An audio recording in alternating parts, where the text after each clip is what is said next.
ànd bi mbokku internet yu 5M TV Sénégal bu ñu sukkandikoo ci xibaar yi nga xam ni jot nañu ko ci Madiambal Diagne mu ni Bougane Gueye Dany nag police da ko doon seet tey ji ci suba la ko waral nag xamuñu ko moom taskatu xibaar bi daal la mu xamle mu ni élément yu division bu cybercriminalité nag dem nañu ca bureau ak yenn ci ay këram moom bu leader bu gëm sa bopp Bougane Gueye Dany nag xibaar boobee sax kii di nag waa Bour News ñoo ko xamle ginnaaw gi ci lañ ko rek daal di contacter maanaam woo ko lam leen xamal mooy ni kon rek lu tax ñu koy seet ak lan moo ko waral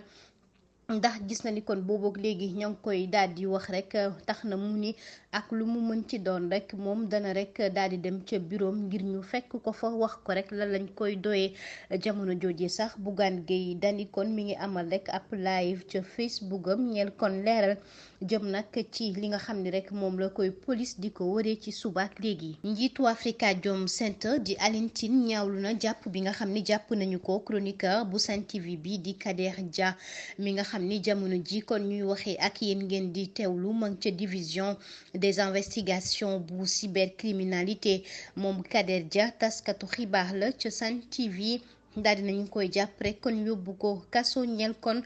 kàddu yi mu doon yëkkati xibaar yoo xam ne kon jëm na ci wàllu police tax na Afrikajom Center moom ka ko jiite di Alioune Tine la mu xamle mooy dañu ko rek war a bàyyi ca na mu gën a gaawee nag mu daal di delluwaat ca rédaction wam ndax la ñu war a def kay mooy bu fekkee rek dañ leen tuumal dañoo rek war a weddi wala ñu wax kon mbir mi na mu demee ngir ñu mën a xam.